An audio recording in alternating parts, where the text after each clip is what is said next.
Plastic विरोधात धडक मोहीम, 2 आठवड्यात 40,000चा दंड.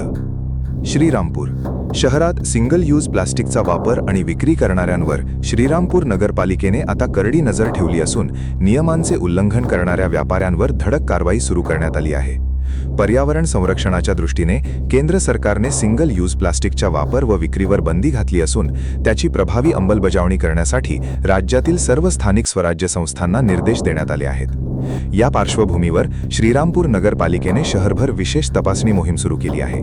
गेल्या 2 आठवड्यांपासून पालिकेच्या पथकांकडून विविध दुकाने, हॉटेल्स आणि व्यावसायिक आस्थापनांवर अचानक तपासण्या करण्यात येत आहेत.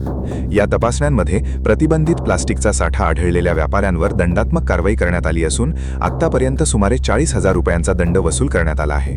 नगराध्यक्ष करण ससाणे यांनी व्यापारी व नागरिकांना इशारा देताना सांगितले की शहर स्वच्छ आणि पर्यावरणपूरक ठेवण्यासाठी सिंगल यूज प्लास्टिकचा वापर पूर्णपणे बंद होणे आवश्यक आहे.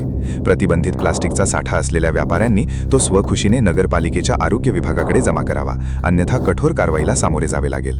दरम्यान नागरिकांनी खरेदीसाठी जाताना कापडी किंवा पुनर्वापर करता येणाऱ्या पिशव्यांचा वापर करावा आणि प्लास्टिकला कायमचा नकार द्यावा, असे आवाहनही नगरपालिकेच्या वतीने करण्यात आले आहे.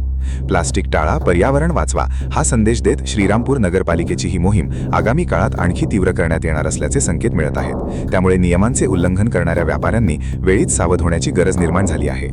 करायचं आहे लाईव्ह कार्यक्रम किंवा आहे कसले आंदोलन, जनसामान्यपर्यंत पोहोचेल आपला हक्काचा आवाज जनतेचा.